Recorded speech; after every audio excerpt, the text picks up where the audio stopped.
Hi Mark, I'm Richard and I'm number 11. I'm a junior. Today I'm going to read, let me take a look, uh, How I Harnessed the Wind by William Kamkwamba. Okay, like he's from Africa.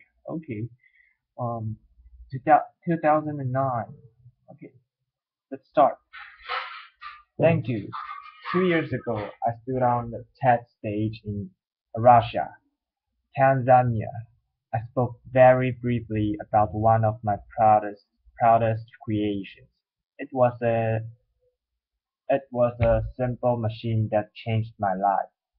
Before that, before that time, I had never been away from my home in Malawi.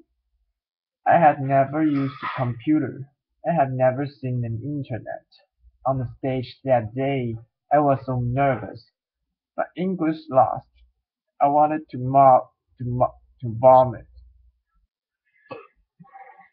I had never been surrounded by so many Azugu white people. There was a story I wouldn't tell you then, but well, I'm feeling good right now. I would like to share that story today. We have 7 children in my family, all sisters except me. This is me with my dad when I was a little boy. Before I discovered the wonders of science, I was just a simple farmer in a country of poor farmers. Like everyone else, we grew maize. One year, our fortune turned very bad. In 2001, we experienced an awful famine.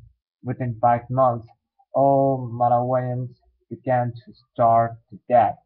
My family ate one meal per day. At night, only 3 swallows of sema for each one of us. The food passes through our bodies. We drop down to nothing. In Malawi, the secondary school, you had to pay school fees. Because of the hunger, I was forced to drop out of school. I look at my father and look at those dry fields. It was the future I couldn't accept. I felt very happy to be at the secondary school, so I was determined to do anything possible to receive education. So I went to a library. I read books, science books, especially physics. I couldn't read English that well. I used diagrams and pictures to learn the words around them. Another book put that knowledge in my hands. It said a windmill could pump water and generate electricity. Pump water means irrigation, a defense against hunger, which we were experiencing by that time. So I decided I would build one windmill for myself, but I didn't have materials to use.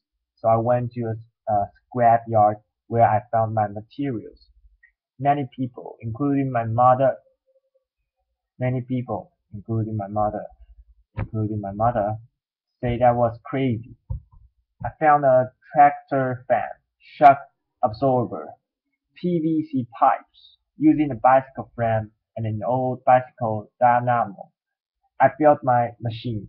It was one light at first, and then 4 lights with switches, and even a breaker modeled after an electric bell. Another machine pumps water for irrigation. Queues of people start lining up at my house to charge their mobile phones. I could not get rid of them, and the reporters came too, which led to bloggers, and which led to a call from something called TED. I had never seen an airplane. I'd never seen an airplane before. I had never slept in a hotel. So on stage that day in Arusha, my English my English lost. I said something like, I tried and I made it. So I would like to say some tell all the people out there like me, to the Africans and the poor who are struggling with your dreams. God bless. Maybe one day you will watch this on the internet. I say to you, trust yourself and believe. Whatever happens, don't give up. Thank you. Oh, that's short. Only 5 minutes. So let me check how many minutes. Oh, SMS, the original speaker. Okay. Goodbye, Mark.